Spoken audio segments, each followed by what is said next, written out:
my name's Cedar George Parker. I'm from the Tsleil-Waututh Nation and Tulalip tribes, and I'm working straight out of Wilderness Committee. This is one of our episodes of Whatever is Wild. Today we're going to be talking about Ontario. What's going on in Ontario? What's our one and only Ontario campaigner, Katie Krelove. And so, yeah, going out to Ontario all the time, I got friends, I got family out there, and so I'm interested in seeing where this episode is gonna go, because it's so important to learn what's happening in our country and what's happening in our backyards. And so, how about let's just start with that? Let's just say, tell us a little bit about you first. Sure, yeah. So my name is Katie Krelove, and I am the Ontario campaigner for the Wilderness Committee. I was actually the first ever Ontario campaigner for the Wilderness Committee for 5 years. It's my 5-year anniversary. And I grew up in Ontario. I am settler background. I grew up in a place called Barrie, Ontario, which, fun fact, was the fastest growing city in Canada for while I was growing up. And now I live in Hamilton, Ontario, close to Toronto. I just moved there from Toronto. And this is all the territory of the traditional territory of the Haudenosaunee, the Wendat, and the Anishinaabe. And those are the territories I live on. And I'm glad to be here to hang out with you a little bit, Cedar, and tell you all about Ontario. Yeah, definitely.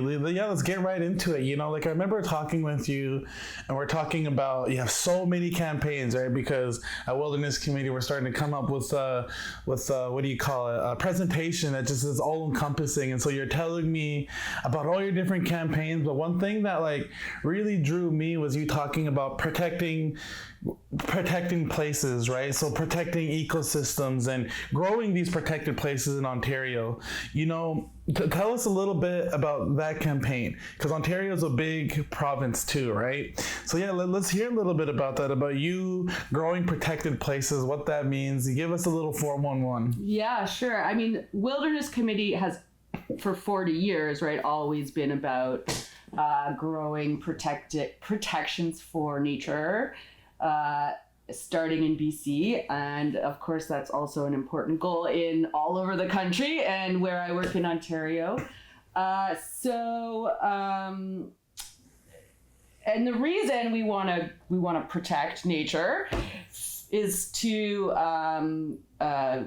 safeguard it from industries like logging or mining or development, and make sure that it is a safe place for biodiversity, and for carbon storage, for ecosystems to do what they're supposed to be doing, and also for people, right?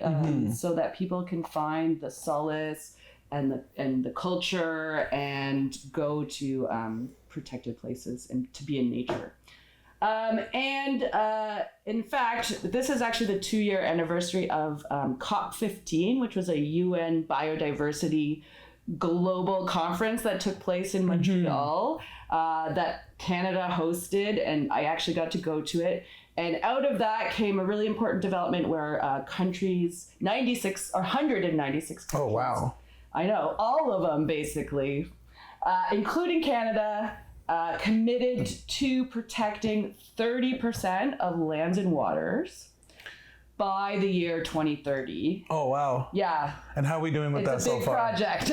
And how's Ontario doing with that so far? Canada has started to make advancements, and they I think that Canada as a whole is at around 15%, still about halfway to go to get to 30% by 2030. Ontario is lagging behind. Ontario currently has under 11% protected places. And that's actually pretty far down the list when you compare it to all the provinces and territories. We're 8th in amongst provinces and territories amount of protected places currently. So we have a lot of work to do. And part of what I'm working on is trying to put the pressure on the Ontario government to do that work, to grow protected places. Okay, cool. Yeah. And so So yeah, listening to all that, the thing that I think too, like first question is always is like, what are some of the places that we're protecting, that you're trying to protect or grow, or that you have protected, and also what is protection? You know what I mean? What is the definition of protection? You know, what does that mean? What, like, how do you look at it? You know? Yeah, I mean, I do feel like what is protection is a key question that sometimes we forget to talk about. No, yeah, exactly, right? So like there are sort of accepted global definitions of what protection is that Canada has adopted. And so generally protection means that they are managed to the exclusion of industrial activities. So things like mining, logging, and other sort of resource extraction. And protection needs to be permanent, right? So like, yeah, straight up. And it also, part of the definition is that it has to be enforceable, right? So someone has to actually have the authority to protect. But yeah, so generally when across Canada, in Ontario, our forms of protection have traditionally been like parks, like provincial parks or federal parks. In Ontario, we also have things called conservation reserves, which are just different a little bit in terms of what activities are allowed there. Like activities such like as recreational what? Oh, okay. Stuff like so, right. Whether there's hunting allowed, for example, or that kind of thing. But you know, these are the traditional types of protection are very like government top down, and honestly have a lot of issues with them as well.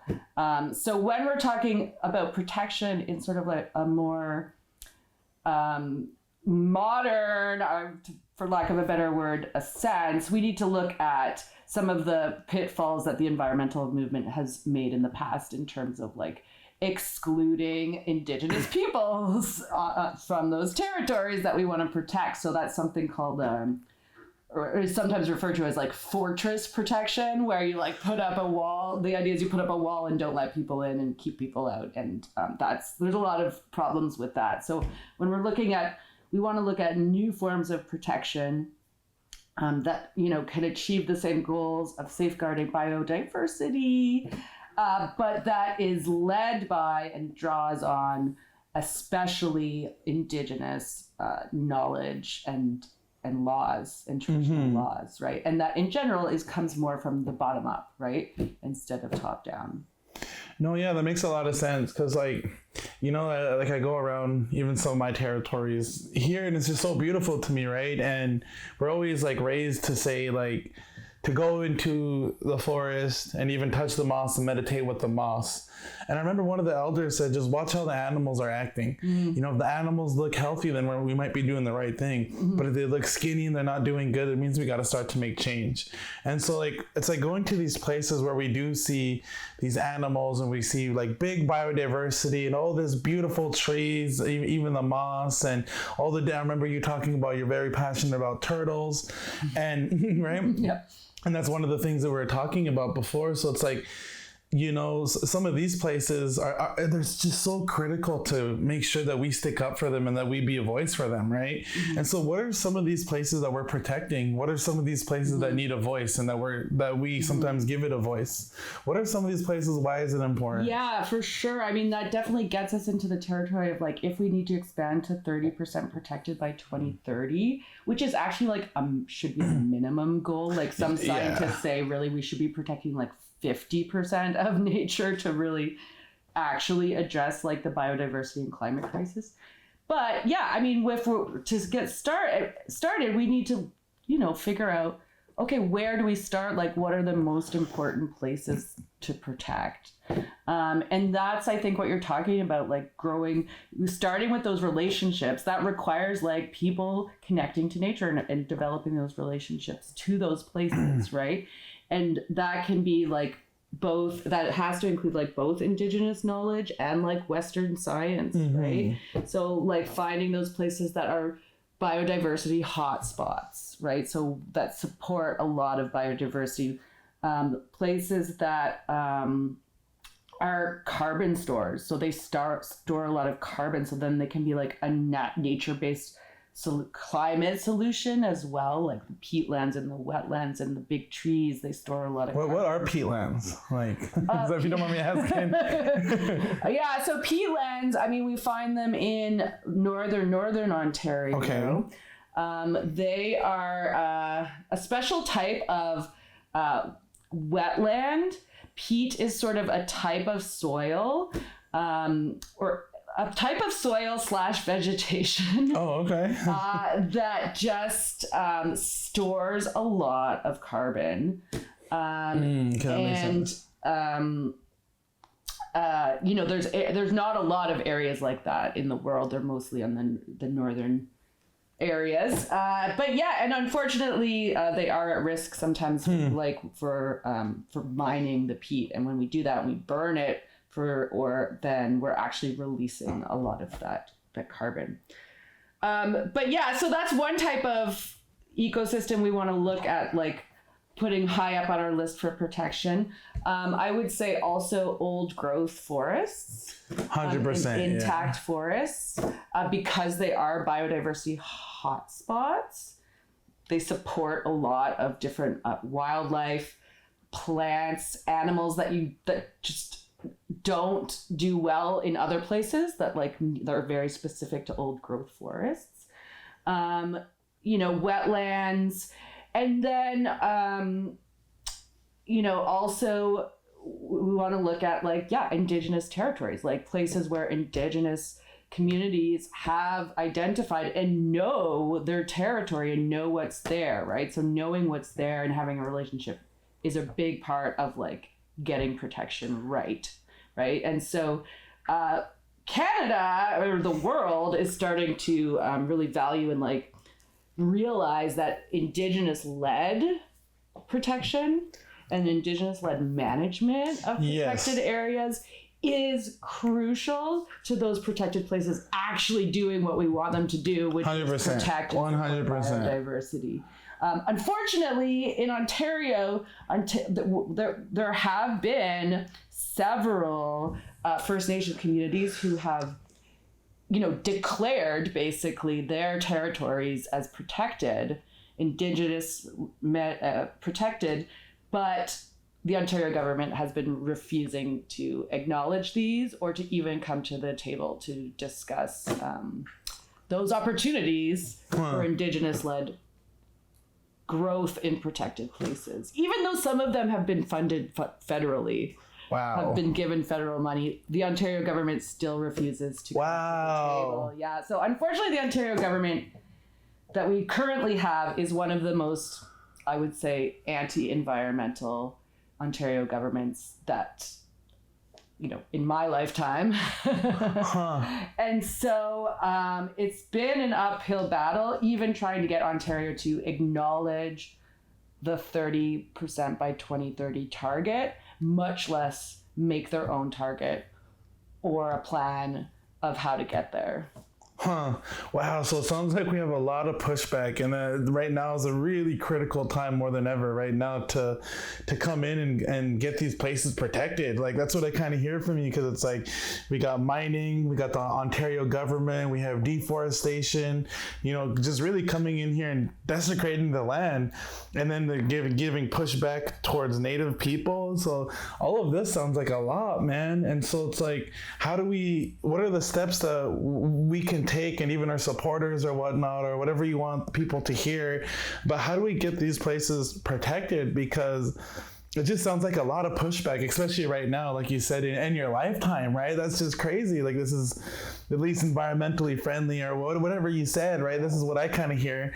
And so it's just mind-boggling, right? All of this pushback, especially when we signed a 30 by 30 with the United Nations, right? Canada is part of those countries. And so what do we even do, or how do we get these places protected? Because it sounds like such beautiful places, and Canada is so vast, and we have so much land where we can do this. I think it's just crazy. So yeah, once again, how do we get these places protected? Right. Well, that's one of the conundrums is conundrum. that I like that love word. the word conundrum. Right? I don't use it enough. Conundrum, we're smart.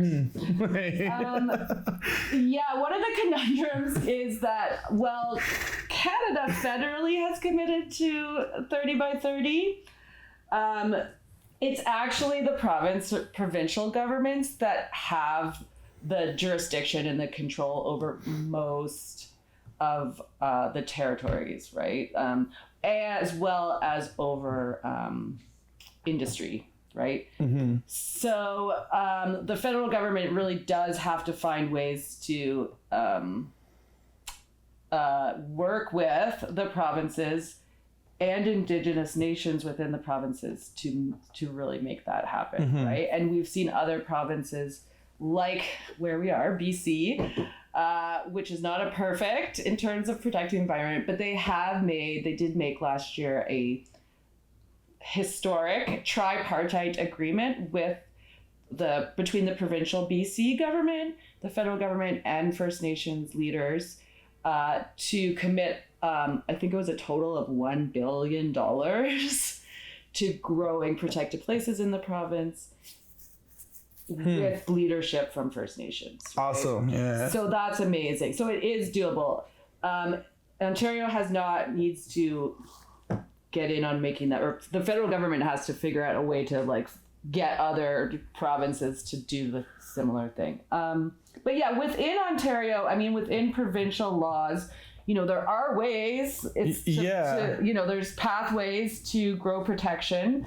They are complex, but it is supposed to be the mandate of our Ministry of Environment, Conservation and Parks in the province to grow protected places. Sounds like just making sure they're accountable. Accountable, yeah. So we need to hold them accountable to that mandate. So without going into like the very complex way in what they're supposed to do it, because really it comes down to political will. Mm-hmm. Right? It really does come down to political will.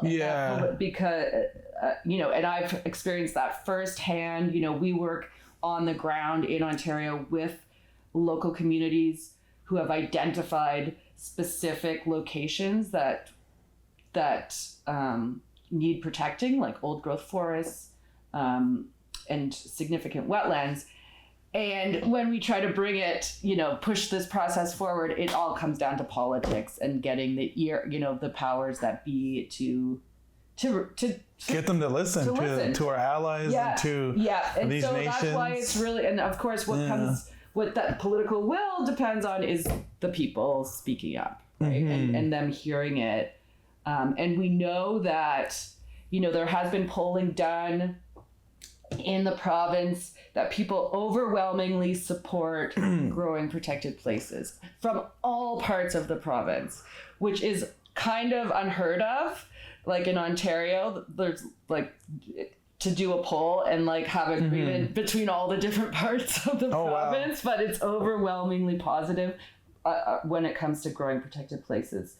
And so the will is there of the people just need to speak up and push their government and understand why we need protected places. And so that's why we get our supporters to write emails to the Ministry of Environment in Ontario. Oh, okay. Urging the minister to set a target of 30% by 2030. Second of all, develop a plan. Yeah, develop a plan. I think we need one. There, yeah, straight up. that actually involves close consultation with, first and foremost, Indigenous communities, but also the public, grassroots groups, the public, people who know places, municipalities even, to get there, and then also to dedicate resources to it, right? And this has actually been recommended to the Minister of Environment by their own hand-selected working group. So they actually put together a working group that the government themselves handpicked in 2021 to make recommendations on how to grow protected places. That group, consulted, did a report, gave it to the minister, and then it never saw the light of day. Huh. Yeah. So they had made this big announcement. We're putting this working group. We're going to get to support growing protected places. And then they completely ignored the report that they actually got. Damn, that's crazy. Yeah. And so one of the things I did last year in my campaigning was I did a freedom of information request to get that report that they had submitted and make it public, right? So I managed to get that, and it did recommend all of those things that I just said. It recommended setting a 30 by 30 target. It recommended very strongly that it would not be possible to get there without working with Indigenous communities and IPCAs is what they're called, Indigenous Protected and Conserved Areas, and guardians, Indigenous guardians, right, as well. So Indigenous guardians programs are where Indigenous peoples are actually become sort of like the guardians for the locations that are being managed for protection. Right? So they're actually out there on the ground doing that work to understand and build the relationships with the place. Wow. And that was actually started in Ontario, that program. Oh, wow. I didn't know that. Yeah. That's awesome. Yeah. That's cool. And so anyway, so this report out there from the working group says all of these things to the government and they ignore it, right? Wow. And so they already know there's a roadmap out there for them. And so, having the public write to them and let them know that we know that they know what they need to do. It sounds like accountability. Is part of it, right? Yeah. Accountability. And then, of course, doing what's right. Getting out in the field too. So we do have a few campaigns that specifically are trying to push for particular places.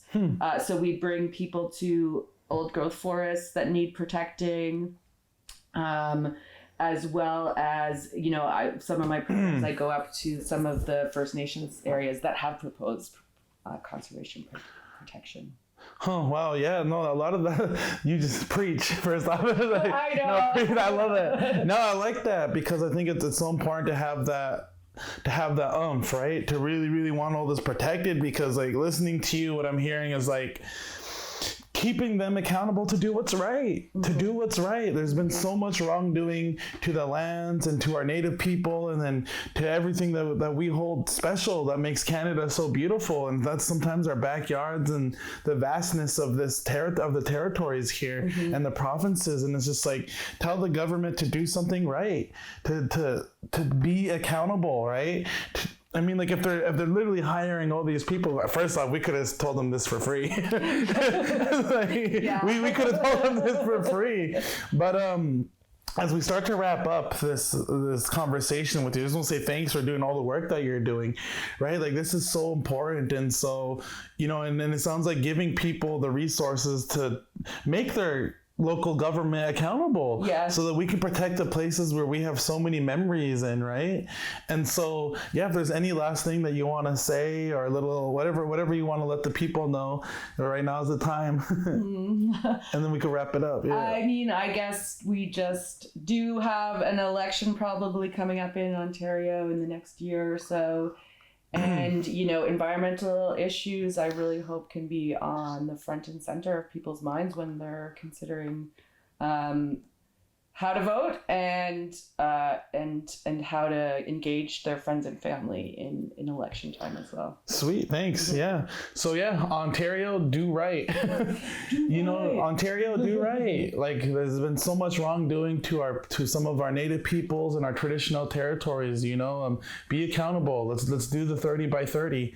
And my name's Cedar George Parker. Thank you for coming on. Thanks, Katie. Cedar. This is our Ontario campaigner. And so once again, follow us on our social medias. We'll have it here or maybe here, wherever they're going to put it. And follow us on our website, and whatever things that you need up will probably be up here. So thank you. Whatever's wild. Yeah, whatever's wild. Thank you.